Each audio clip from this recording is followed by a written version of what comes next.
Good morning, listeners. You're welcome to this week's Agri Report. I'm Jim Finn. My guests this morning are Michael Campion, who will be talking about a tractor run that's taking place next Sunday. That's tomorrow week. I will also be having a chat with three people involved in the Agri Next project in the TUS campus in Thurles. And finally, my guest will be Alma Jordan from Agri Kids, and she'll be talking about giving safety advice to children in primary school. My first guest this morning is Pádraig O'Leary, and Pádraig is a forestry advisor here in County Tipperary, and he has some meetings and things coming up over the next couple of weeks, and we'll also try to have a look at the various forestry schemes that are out there at the moment. Good morning, Pádraig, and thanks for joining us. Hi, Jim. Thanks for having me. Okay, good to have you. Now, let me start off by asking you, what forestry events have you coming up? So we have a range of one-to-one clinics being held across Tipperary in the Nina and the Thurles office. We couldn't hold it in the Clonmel office, unfortunately, because it's still under construction at the moment. So we're holding it in Nina and Thurles in the upcoming weeks. Okay, so what days are you having? Have you them So, on? so in Nina, it's gonna be Tuesday, the 10th of February, and it'll be all day. And then in Thurles, then on the following week, Tuesday, the 17th of February. Right, and what will be covered at them, Pádraig? So it's a one-to-one clinic. So Oh yeah. mainly our main focus is going to be on new planting, new forestry that people are considering planting forestry. But of course, if there's any existing forest owners, they're also welcome to come in and engage with myself and talk over the current forestry program. Any available grants or premiums that are there. How planting forestry would interact with current farming schemes, and such as your basic income support scheme or your acres, or possibly could be in organics, all the same. And we can talk about then like how forestry could improve your farm income and the environment, and through labour efficiencies or tax efficiencies, and I suppose most importantly then as well is, if you are going to plant forestry, how to apply and get the job done the right time, or right the first time. Right, okay. Can I bring you through a scenario then? A farmer decides that they have a piece of land that they would like, we'd say something 10 or 20 hectares, 20 acres, what's that, about 10 hectares, that a farmer wants to plant. What's the process? So I suppose the great way to start, I think, is with myself, or with any of my Teagasc colleagues, the forestry advisor, to sit down and go through the whole process of what, first of all, what farming schemes are in, what are your goals to plant forestry, whether it be like there's a various different types of forestry, whether it be planting a small area of native woodland, planting agroforestry, or planting forestry to produce timber. So it kind of depends on your goals as well. But once we decide that, then as well, and we have a sit down and talk through how best it'll work on your own farm or on your own land, then it'll go through putting in an application with a registered forester. If you have to attain a license, you're probably looking at a period of probably 6 to 9 months to get a license for planting forestry. So if it is something you are considering, it's a great place to start now, is the one-to-one clinics with myself, and kind of go over the lines of what needs to be done, and possibly get the ball rolling if it is something you're considering, or maybe even draw a line through it and ask the questions at least anyway. Yeah, I've been acting the devil's advocate here now a bit. I have a piece of land and I want to plant it. Why do I have to get permission to plant it? I suppose it's because it's I suppose environmental regulations they're upon us now. Mm-hmm. It's to ensure that there's no other environmental. I suppose what happens is an environmental assessment, impact assessment form is kind of filled out, and to make sure that no, I suppose, endangered species or no nothing else will be adversely affected with the planting of forestry. And is that okay? Because we hear that it's very difficult to get licenses, whether it is to plant or whether it is to clear fell, or whether it is to put in a road. There seems to be a lot of barriers, and I think these barriers, if I'm right, are, I suppose, slowing down the planting, and we're not planting the number of trees or the number of hectares of trees every year that we should be planting, uh, according to the various schemes that are out there, because the government have targets, but they seem to be a way off every year. Yeah, I suppose that it's no secret that there is a much higher amount of regulations on forestry, and I suppose on every sector in I suppose in the world, and I suppose especially in agriculture and in forestry, that there's a lot more regulation coming in from Europe and that are being imposed on ourselves, and it does make it a bit more of a process and a bit longer to take. But I suppose the benefit of having the likes of myself is that you get to sit down and try to iron out as much possibilities as this, and I suppose highlight something that might come up if you want to plant forestry, and if it is a goal, and I suppose these rumours of regulations and kind of are scaring you off, or might be dawning on you, that sitting down with myself and going over the practicalities of what actually is involved in your own circumstances can make it less daunting, or I suppose make it a bit more of a creaseful, or I suppose a streamlined process, rather than what it might seem if you're just going in head first without any kind of support. Okay, so that's the real reason that somebody should drop into Nina on the 10th and Thurles on the 17th. So to get all these little areas cleared up once and for all, and then they can go away and make a decision as to whether they would like to go ahead with their forestry or not. Exactly that. It's to ask the questions and to see if it's a runner or not. Because I suppose there's no point having speculations. You may as well get the answers when there's free advice going and the support is there for you. Okay, let me bring you to another aspect of forestry. It's just about a year ago now we had the father and mother of a storm. An awful lot of trees were knocked down. What's the position with those trees? Have they all been, shall we say, harvested as best they could, or are we still waiting? Because at the time they said it would take about a year to clear it all up. Well, I suppose at the time we were actually saying about a year and a half to 2 years. Right. And there has been a lot of mobilisation of timber, and there has been a lot of movement on, I suppose, on the department side, and Minister Healy, the new Minister of Forestry, Healy Ray, who allowed people to harvest timber on thinning licenses and got timber moving much quicker. There is a number of forestry that I suppose some landowners haven't even made an approach to try clear the timber, and there is a high number of forestry owners who have been proactive and have started to clear the timber that did fall down at the time. And the department are in the motions now at the moment as well of releasing a support scheme for the people who are affected by that storm and the storm before Christmas as well. So there will be support. There will be grant support for the people who are affected by that storm as well. So that is good news and reassuring to have that they're not on their own as well. That there will be support from the government in that case to get trees in the ground again after the harvesting is carried out. Okay, and does that timber that is down at the moment and hasn't been harvested, would that have deteriorated over the past year and a bit? Not yet. I suppose it's just about a year now. I think it's nearly almost on the button a year now since the storm. It hasn't started deteriorating yet, but it's not much longer until it will.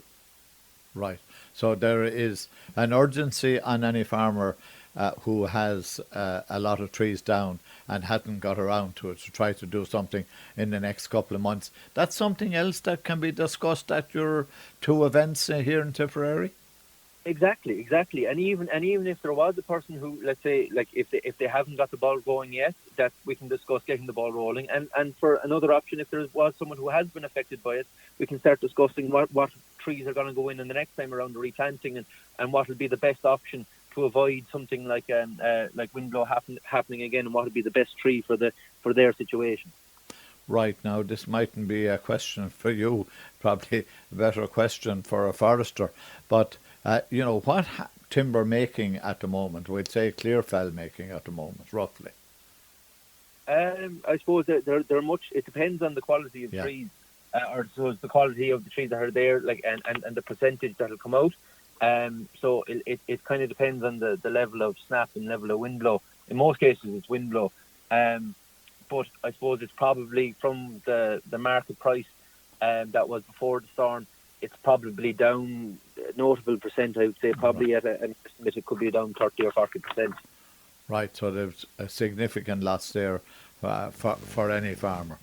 Okay, before I let you go then, would just give me the days and the times when you're doing the one-to-one in both Nina and Thurles. So in Nina, it's on Tuesday the 10th of February, and in Thurles it's on Tuesday the 17th. And if there is an interest of going to the clinics, booking an appointment would be essential as well. So if you contacted the Nina office on 067 31821, that's 067 31821 for the Nina office, and for the Thurles office it'd be 0504 21777, 0504 21777, and that's for the Nina or for the Thurles office. Apologies. Okay. Well, look, it's a pleasure talking to you this morning. I wish you the best with those 2 days clinics coming up next month, and I'm quite sure there will be some people with an interest to it. Perfect. Thanks, Jim. Thanks for having me on. That, listeners, was Padraig O'Leary, who is the Teagasc Forestry Advisor for County Tipperary. My next guest this morning is Michael Campion, and Michael is with me to give me the details of a fundraising event in the form of a tractor run, which takes place on tomorrow week, and it is all in the aid of Liam Brereton to help fund his rehabilitation. There's also a series of events being run at the moment, not necessarily at the moment, but in the next couple of weeks to raise money to help with his rehabilitation. Good morning, Michael, and thanks for joining us. Good morning, Jim. Happy to be on there with you. Okay, good to have you on, and particularly, Michael, because of this particular event. So, you held a launch night, and that's going to be covered extensively, I would imagine, on Down Your Way later on this morning. But just give us briefly what happened at the launch.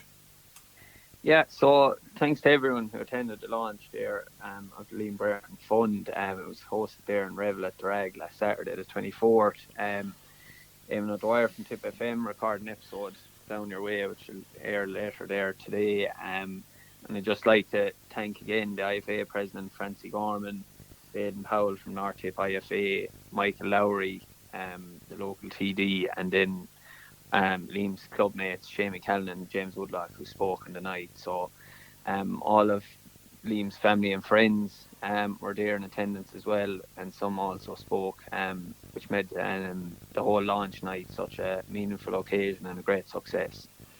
Okay, and now, following on from that, there is an event tomorrow as well. Yeah, so tomorrow there, Sunday the 1st, from 5 p.m, there's a music evening being hosted in Tom Maher's Inn in Templemore.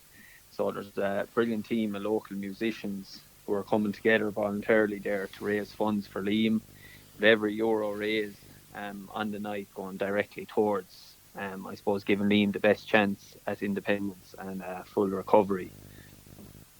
Okay, and then we're coming to one of the main events, and the main events is this tractor run, which takes place tomorrow week. That's Sunday the 8th.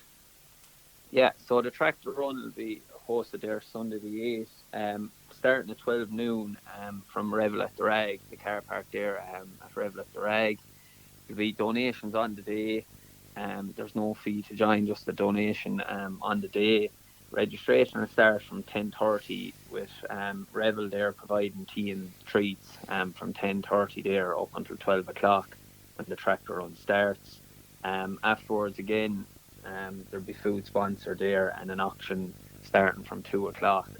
and I suppose the tractor run, the route itself, was mapped out throughout the parish, ensuring to pass Liam's house, his home house as well there, as part of it. How many kilometres is the route? Have you any idea about that?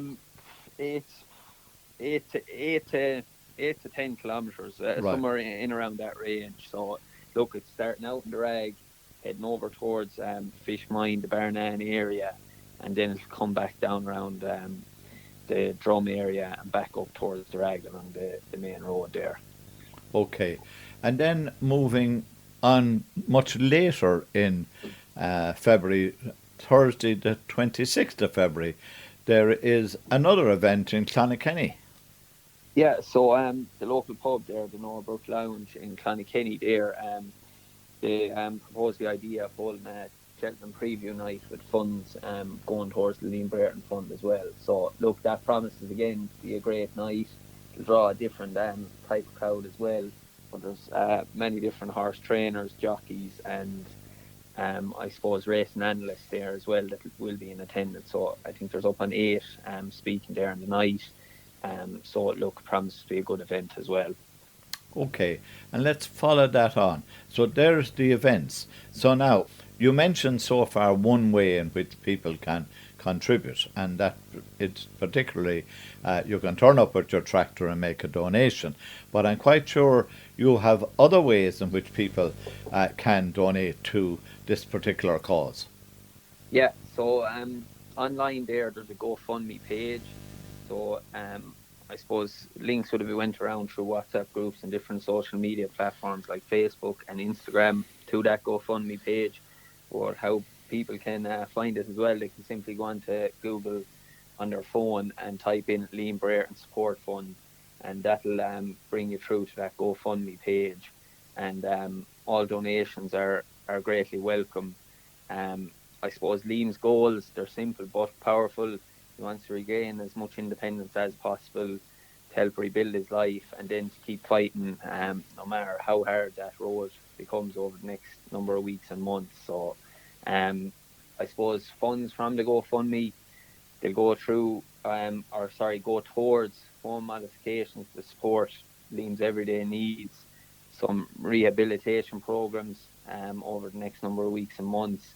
There'll be special physiotherapy needed as well, and then custom mobility equipment to maximise Liam's independence as well, along with, I suppose, a wheelchair accessible vehicle for Liam to attend appointments and rehab over the course of his recovery. Okay, and of course you have set yourselves a target as well. Let's hope that that target is exceeded, if at all possible. Yeah, no, look, the GoFundMe page was launched, I think, up in a fortnight ago, and so far people have been very generous. But again, there's a lot of costs involved, be it in the rehabilitation, the mobility equipment, or physiotherapy that will be needed going forward. So, look, all donations, big or small, they're greatly appreciated by Liam and his family there. And I suppose, yeah, every euro raised goes directly towards giving Liam the best possible chance to get back to living as normal, a full active life, independent life that he can. And can I ask you then, Michael, how is Liam at the moment? What's his current position, so that listeners will have some idea of the severity of his injuries and the battle he has to fight for the next couple of months and beyond? Yeah, so at the moment Liam's fully committed to doing everything he can to recover. He's a positive person, quick-witted, very nice person to be around. He'll always put you in good humour. So Liam, he's currently recovering. He's trying to rehabilitate there as well at the minute. He was fortunate to receive a place in the National Rehabilitation Hospital in Dunleary, and here he's undertaken measures to ensure he pushes himself physically and mentally to achieve the best possible outcome going forward. So his motivation there at the minute is inspiring to everyone around him. And now, before I let you go, would you ever again give me the details as to how people who can't go to the RAG on the 8th, who won't be at the music event this Sunday and who won't be racing in Cheltenham, how can they help in the fundraising? Yeah, so look, across social media platforms there, the title of the GoFundMe page is Liam Brereton Support Fund. So if you're on Facebook or Instagram, you'll be able to find it there, or simply Google Liam Brereton Support Fund, and that'll bring you to the GoFundMe page. And at that stage, people will be able to just click in and donate whatever sum they see or deem fit. And look, all donations will go to a great cause. Look, and Michael, thanks very much for joining us this morning. That listener was Michael Campion. And if you can at all in any way support the GoFundMe page or whatever you'll find on Facebook and Instagram, I'm not much into that, but I would ask any farmer in the locality who can give a little bit of time away, maybe from calving, as this is the time of the year for it, to turn up at the Rag with their tractor, make a donation, whatever they can, and go on the 8 to 10k tractor run from the Rag, Revel at the Rag, really, the Rag car park, as we'll all call it there at the lounge. You will be doing something very good to help Liam in his recovery. Listeners, you are probably well aware that I have covered AgriNet project with the Toulouse University down through all of last year. We had at least covered it twice.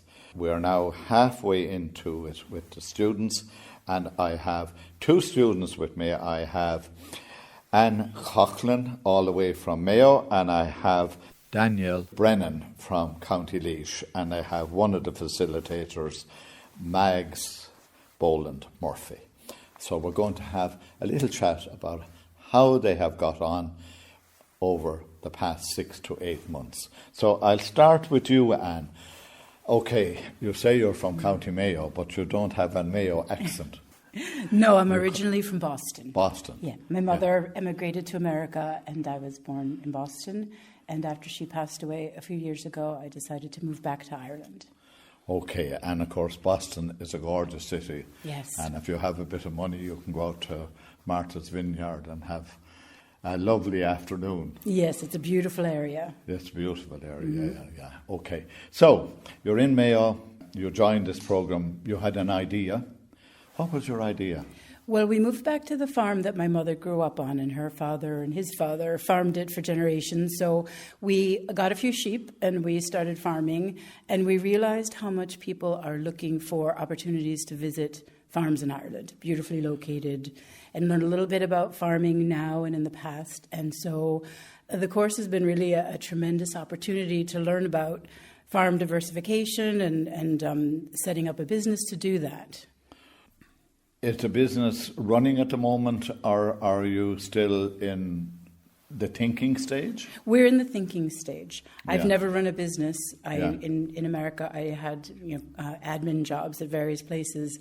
And so we are definitely learning from the bottom how to start a business, how to do the research and the planning, and find partners to help you in all of that. And this course has been very helpful for that. So at the moment, there are no sheep on the farm? No, there are sheep. We got sheep. But they're not there for tourists yet? No. They're rare breed sheep that we got because my daughter is a fibre artist. So we shear them and we make things with the wool. And we realized this has always been of great interest to us. So we thought it probably would also be interesting to visitors to the Clou Bay area. Right. So you're really in North Mayo? We're right on the side of Kirkpatrick. Right, okay. Place I know very well. I've been up it a couple of times, not on pilgrimage stuff, but for the fun of it. Let me come to you, Daniel. What was your idea? So myself and my brother and my father have an idea for changing the farm into a wellness retreat. So with cabins and a thermal spa, woodland walks, and all the classes that go with it. How much research have you done now? Because there'll be more than you thinking of doing this particular project. Well, yeah, so this project kind of was nearly hatched 2 years ago. So I was living in Canada for the last couple of years, and I came home. And, you know, when you're away and you come home and you're like, oh, this place is lovely, we should really make a go at it. So then myself and my brother, we just started looking into different ways that we can, make good with the farm.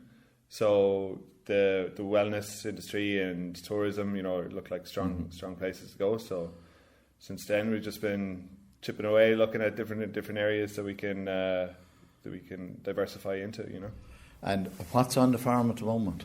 So at the moment, the farm is mostly pasture. So So you have livestock. yeah, there's some livestock on it there, and then part of the farm is old kind of woodland, so native woodland, which obviously for conventional farming not so good, but for what we want to do, it's absolutely perfect. So we're looking at increasing biodiversity on the farm, so bringing back native flora and fauna. During your time here, have you got the opportunity to go out and see what other farmers who have diversified, and there's quite a few of them here in Tipperary, who have diversified, and see what they have done over a 10 to 20 year period? Yeah, well, it's been great. This course has opened up the network of people, because, like I said, I was away for 6 years, so I wasn't sure what I was coming back to. But with this course and working with the local enterprise office and leader and stuff, opens up the network, and you get to talk to a lot of people who are either at the same stage we're at or further along down the line. So. And are you going to apply for Leader Grant? Yeah, that's in the pipeline. Yeah. So we're working towards that now. So we have our planning granted. So we're working closely with them now just to tick all the boxes. Okay, can I come back to you, Anne? Are you going to seek Leader funding in Mayo? We've been doing a lot of research about the various funding opportunities available, so I'm not quite sure yet. They've really encouraged us to branch out and meet people from various organisations and other people doing this. And I've talked with people at Fáilte Ireland, and they were very interested in our idea and in funding that kind of experience for visitors to sort of enrich their time in Ireland. Yeah, because there are some really good examples, not necessarily doing what you're doing, but there's a fort in Clare where there's a lovely fort. Can't think of the name for now, but I'll think of it. As a sideline to their particular on-farm enterprise, that being the fort itself, they also have sheep and sheepdogs, and for the tourist, twice a day, they have sheepdog. They show the tourist how the sheepdog works with the sheep, and it's absolutely wonderful place to go. And that's in West Clare, so I'm quite sure they're far away from what you're doing, but they have made a very, very successful business. The son came back to the farm. He was working high tech in Dublin, and has turned the place inside out. So I gather that's what you want to do too. Well, yes, the sheepdog experience is something you find in a lot of places in Ireland, and there's actually a couple of farms near us that do it. Mm-hmm. We have a couple of sheepdogs, and you wouldn't want to watch the show that they would put on. Fortunately, our sheep are pretty tame and would just come to us. But we're thinking with more focus on the heritage craft angle of it, and people understanding where wool comes from and how it goes from the sheep to a garment, and the many, many steps involved in that process. Right, okay. And so I would look at you that there must be an opportunity for people visiting you if you get the whole thing off the ground, which I'm quite sure you will, and that is to see the way in which you work the wool. I think that's very important. Yes, my daughter spins, and we wash the wool and dye the wool and all the various steps that I think people would find interesting when they go in a shop and buy a jumper or a hat. They might not understand what's actually involved in creating that. Okay, let me jump back to you, Daniel. Now, there are a lot of lovely spas, and I do know, or I have something in my mind about someplace else in Laois that are doing exactly much the same thing. Would I be right? There's lots of these offerings popping up. You see different kind of saunas and different offerings like that all over the country, I guess. But what we're trying to do is we're not going for the in and out kind of model. We want people to stay a little bit longer, settle in, and really immerse themselves in the kind of regenerative nature of what we're doing. So we're going with regenerative farming, which obviously is increasing the biodiversity. We want to really show people how the land can work for them as well, like whether it's food production or just, wellness. We live, handily enough, we live on a walking trail as well, so there's that asset as well. So which are the walking trails? It's called Cooper's Hill Walk. Yeah, I know it. Yeah. So it's one of the lesser known ones in Laois, but I actually hiked it myself last week there. So about 2.5 hours, 14,000 steps if you like your steps. You had a fabulous walking month in Laois last year. Yeah, it's good. Like, we love to see it. Like any kind of good tourism, initiatives in the county. It's great for everyone. Okay, has this been a good course for you? Yeah, I'm definitely finding it has been beneficial. You want to be careful, Mags is here. Yeah, well, no, I've actually been looking forward to today, because we're dealing a lot with financial planning from today and onwards, which is, it's the bread and butter of any business. The figures don't lie. So, but apart from that, there's, like I said, to open up the network of people that are doing similar projects, and even from this course. Sean has suggested that I go on and do it's science for market gardening, so which is great, like to have those facilities and everything available to you. It's great. It's something I wasn't expecting coming back from Canada. Okay, can I come to you, Mags? You can, Jim. What's it been like here with this group? With the lads. It's great to see a lot of innovation happening and new ideas, and I suppose people being brave enough as well, because it's not an easy thing to do. You're trying to make the land give you the healthiest return it can, but also bring something new to the marketplace. And doing that is not for the weak. It's definitely not for the weak. There's a lot of agriculture out there that need to find new ways now with new challenges coming. So it's great to see that. And they're a mighty bunch. They're not shy. They interact well, and that's what I love. So if I can help them on their journey, I'm happy to do that. And are you helping on the finance side of it that I'm today Daniel is talking about? That's okay. None of us like the numbers, do we? But I'm looking at, and I will be doing 2 other sessions with them, but today I'm looking at pricing and packaging the offer, and also how you're going to reach those ideal clients that you need to reach, and to, I suppose, be cognizant of the challenges as well. Because, one thing I do is I'm very straight talking and I'm honest with people, because it's their money and their time, and they're too valuable to be wasted.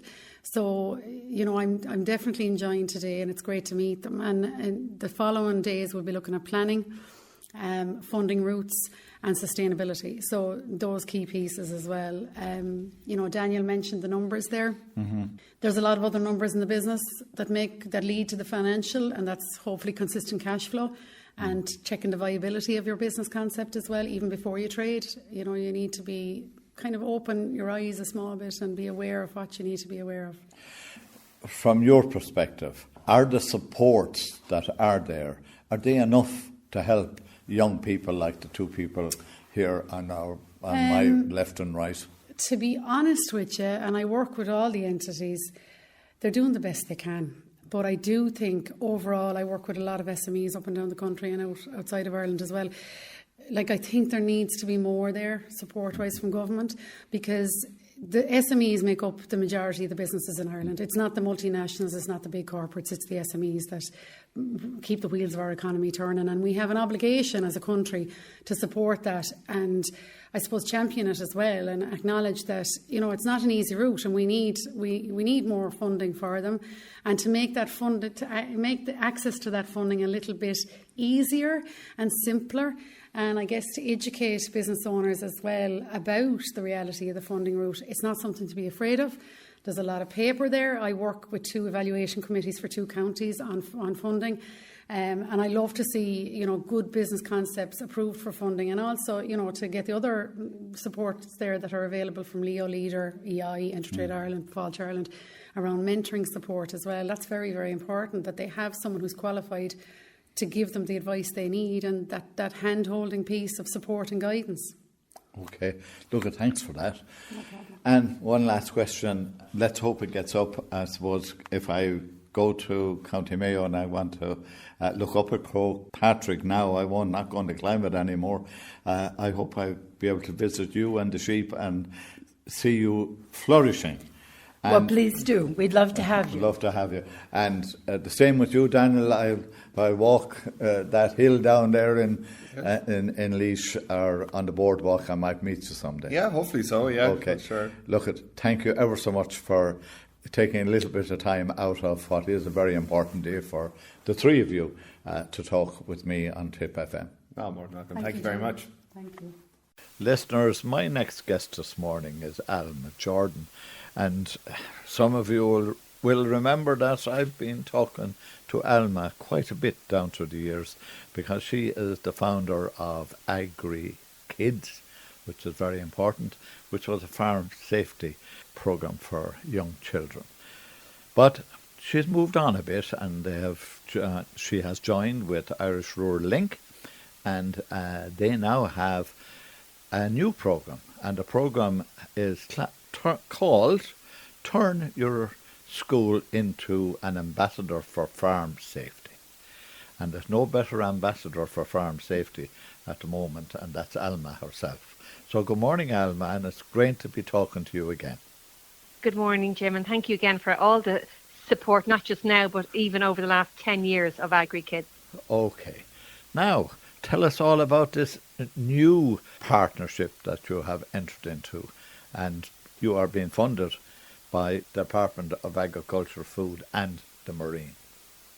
We certainly are. A number of months ago, I moved into Irish Rural Link, who are a rural advocacy group that oversee a number of rural projects, such as the Breeding Waders project, an EIP Agri project, and also the Meals on Wheels. So when it comes to rural affairs, they really are, I suppose, at the core and at the fore of all of that. So it became a very natural partnership, and a place that I knew that I personally could feel safe in, and a place that I could entrust Agri Kids into. So together we have managed to successfully apply and win a government contract to supply farm safety programs in our primary schools. And the Agri Kids Farm Safety Ambassador program is really, I suppose, a culmination of the last decade of work that I've been doing within primary schools. One of the things the teachers used to always say to me was, we really, really want to do more about farm safety within our classrooms, but we just don't have time between, school plays and tours and the maths and the Irish and the communions and the confirmation and the sports days and everything else that goes on. It can be very, very challenging for teachers to find time. So with the Farm Safety Ambassador program, I have given two options. They can choose to do farm safety in an hour, which is where they can use any of the resources on agrikids.ie, tune into a webinar, bring in a local speaker, and just give a little bit of time to the topic.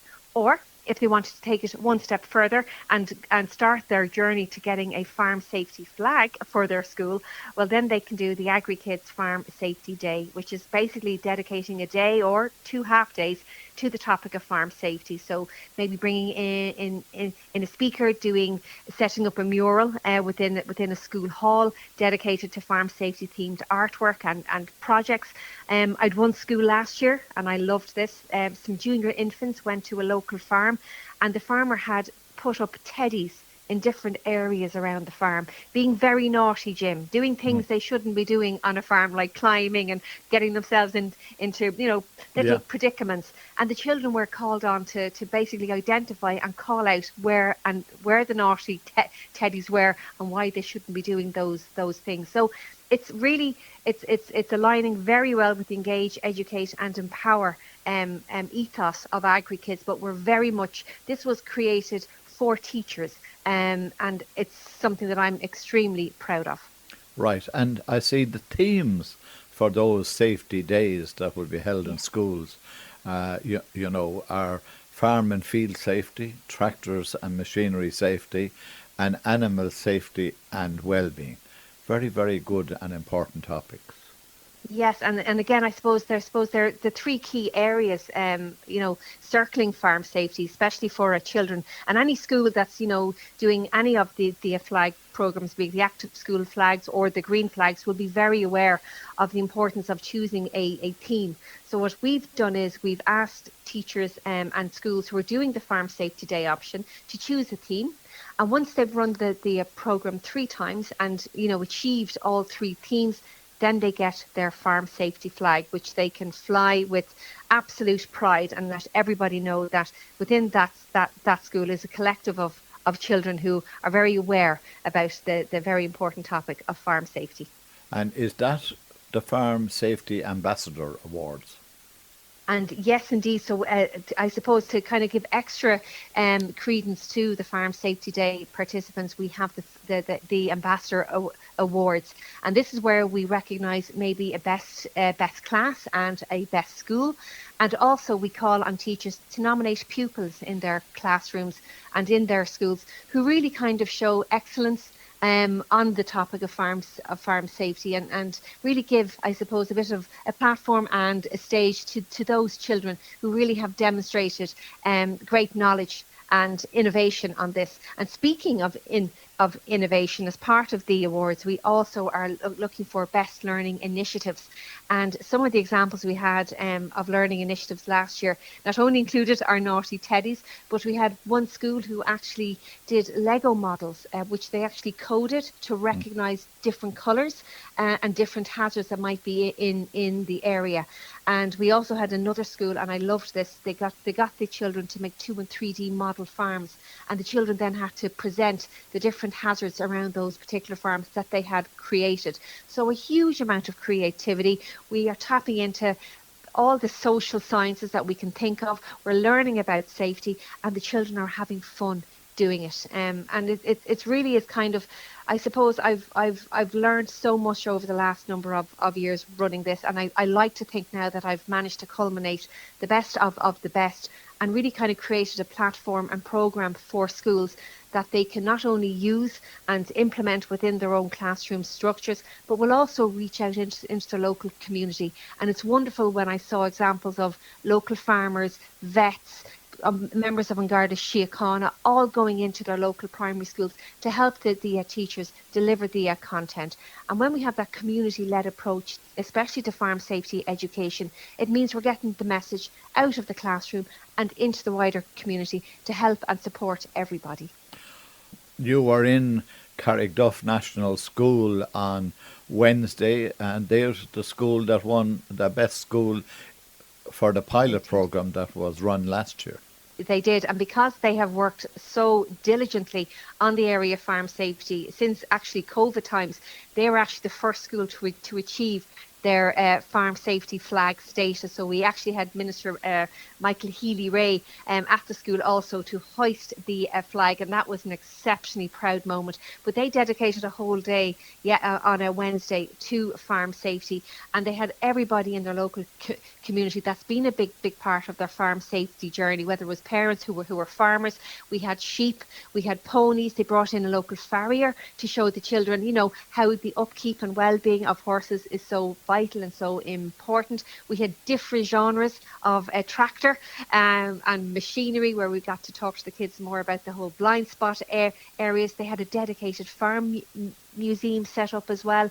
So it really was a wonderful opportunity for Minister Healy-Rae to kind of see just how impactful and this topic can be within a classroom setting, and how much the children and the staff enjoy delivering it. And you know, it was a wonderful day, full on celebration. And you know, I couldn't be happier for the staff and their pupils. And I should add, in those awards there is actually cash prizes. So there's €1,000 was won by Carrickduff National School, and a school in Sligo took home the award for best class, for which they got €500. And I've already heard that they're going to be using it to bring the children down to the local donkey sanctuary as one of their school tours. So that's just another example of just of the positive impact this type of programme can actually have. Alma, how does a school now get involved? Listening to us this morning, I'm quite sure there are plenty of primary school mothers and fathers have children in primary school. They're listening to it, but also there'll be quite a few teachers listening to it as well. So how can they involve their school in the 2026 version? Well, they can check out, they can register now at agrikids.ie, and it's free. And you can choose at that point if you want to choose the Farm Safety Hour or if you want to opt for the Farm Safety Day option. As soon as they sign up, they'll get their welcome email with all the necessary information and details on what to do next. We'll also be running a special teachers information session on the 27th of February and the 19th of March at 3:30, and we're calling on all teachers who are interested to register for that special event, where they'll have an opportunity to get more information and have any question that they may have answered. I take it that event that you're talking about will be an online event? It will indeed, yes. Yeah, it'll be a Zoom event, and at 3:30. So I hope it's kind of giving all the teachers enough time to end their school day, grab a quick cup of tea, and then spend another half an hour with us as we bring them through, what it's like to be and to participate in the AgriKids Farm Safety Ambassador Programme. Okay, well, I want to thank you ever so much for joining us once again here in Tipperary on Tip FM. All I can say to you is keep doing what you're doing, because it is absolutely vital. We have lost too many people in 2025. The figures aren't good, so let's hope if we can save one life with your programmes, you have done a wonderful job. I hope so, Jim. I really, really do. And thank you again for all the support over the last number of years. That, listeners, was Alma Jordan from AgriKids. That, listeners, is AgriReport for this week. I hope you enjoyed the show and that you'll join me at the same time next week. Coming up next is the news at 10 o'clock, and after that, Emma Dwyer presents Down Your Way.